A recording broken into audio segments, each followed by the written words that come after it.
Alright y'all, Eminem went through some strange things to get signed, but you know we gonna talk about it. In 1995, Eminem signed his first record deal with the Bass Brothers. He would go up to the local radio station and freestyle for a DJ named Lisa Lisa. Once the Bass Brothers heard Eminem on the radio, they signed him quickly. Mark Bass, he heard me, or I guess coming home in his car or something, and called up the radio station and was like, "Who is that?" And he was talking to us over the air.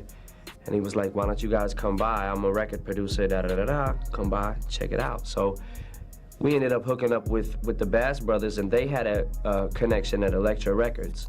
So we got in there and we cut some songs better than demo songs. They were, you know, real, actual studio recordings. Well, what happened was Elektra turned us down. After recording his first debut album, Infinite, he realized he didn't have no superpower. The album flopped completely. I'm sick of taking this damn bus everywhere, man.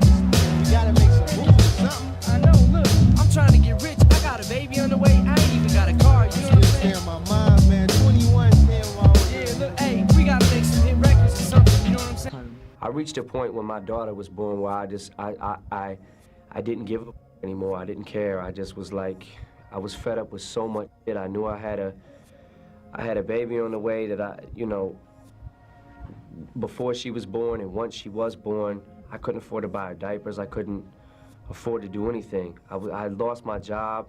I was working different jobs, temporary service, all kinds of jobs just to try to make ends meet. Didn't have anything, you know. Got evicted from the house I was staying at and really reached a point where I just hit rock bottom, so I stopped giving. But Eminem had to sell his soul in order to level up. During this time, the Bass Brothers introduced Eminem to the hip-hop witch, where he would go down to this place and sell his soul for fame and fortune. I'm telling you, Split, you listening to me? I'm listening. Don't with the witch, man. I'm not gonna anymore, man.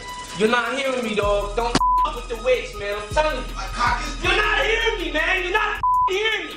Don't with the witch, man. Don't with the witch. God damn you. Are you listening to me, man? Don't with the witch. Oh my God.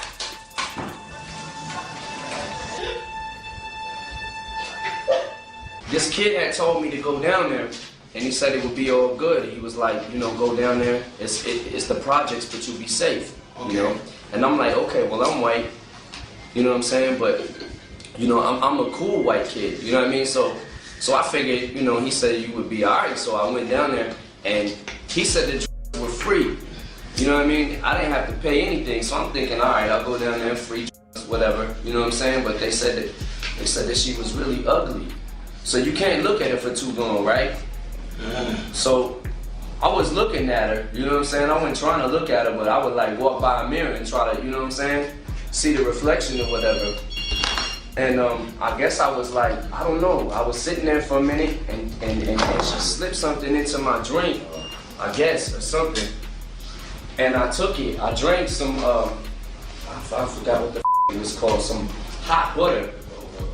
I drank some hot butter, you know? And I was sitting there chilling, and all of a sudden I start feeling this really weird feeling, you know what I'm saying? And my eyes start coming out of my ears, and I'm like, really up. Are you following me, dog? I'm following you, man. I'm all on the trail. Alright, listen, man. This is kind of a touchy subject for me. Okay. She was laughing at me, B. But I don't know if she was really laughing. It looked like she was laughing at me, and it sounded like she was laughing at me, but How did it sound like? like a horse, like in pain. Okay. And she's laughing at me, and I'm crying. And I'm trying to figure out what's going on, because my pupils are like this big. I looked in the mirror, my pupils were like this. You had ashtray pupils. Yeah, I had ashtray pupils from drinking the hot butter. Okay. You know, and she tried to stick her finger in my ass. Whoa. Yeah, Whoa. man. She tried to stick her finger in my ass. That's my word, B. Yo, B. And I'm bugging. You know what I mean? At this point, I don't know, I started to have like this little evil grin. You know what I mean? It's like a little grin. Like, I don't know. I wasn't really scared, you know what I'm saying, at the time. It felt really good, you know what I'm saying? It kind of felt good, yo. After giving in to the dark side, Slim Shady was born. Look in the mirror, you're nothing.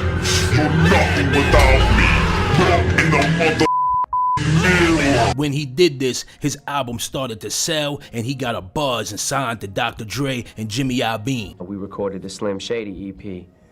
And as soon as we recorded that, I was doing shows, getting little gigs around Detroit, in the Detroit area, little club gigs and things like that.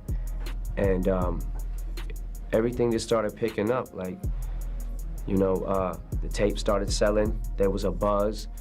I would walk in the clubs. People would automatically know who I was. I started making like a pretty big name for myself, like locally. After giving his soul to the hip-hop witch, Eminem went on to sell millions of records. To make a long story short, we hook up, we do this thing, and 11 months later, we're platinum.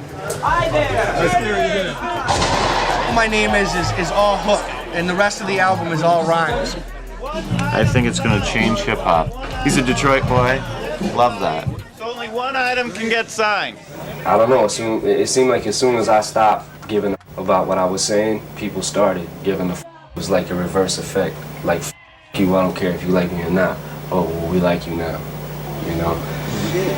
I did all that. Back about 13 years ago or so, 10 years ago, I was driving in the car with the top down, and I was listening to the radio, and this guy here, Slim Shady, yes, this son of a gun, was on the radio. He was rapping, he sounded great.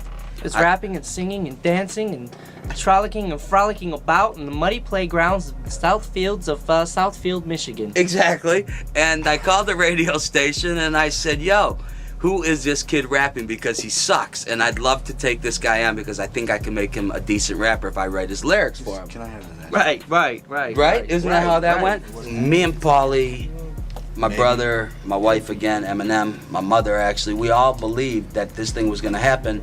And it took this in New York, you know, to hobnob with the hip hop heads and put it in the right place. And put it in the right place. I started off just as an attorney because I had a full-time job as an attorney, not doing music law, but you know, doing personal injury stuff, and I wanted to get out of there and get into music law, but it's not that easy. So, you know, I'm sure you heard the rest of the story. The tape got up to Jimmy Iovine's office. Jimmy had it at home. Dre came over to Jimmy's house, said, "What's this?" We played it. Dre was blown away by it. We're talking, you know, talking about the tape and stuff, and Dre walks in, and it's kind of shocking because it's Dre and he's Dre, and we're nobodies at that point except we knew. But the hip-hop witch wasn't done with him. All I wanted to know was, who is this person right here? This is not the original Eminem. This looks more like a clone. Do you think that Eminem could redeem himself from the hip-hop witch, or do you think it's too late? Leave your comments below.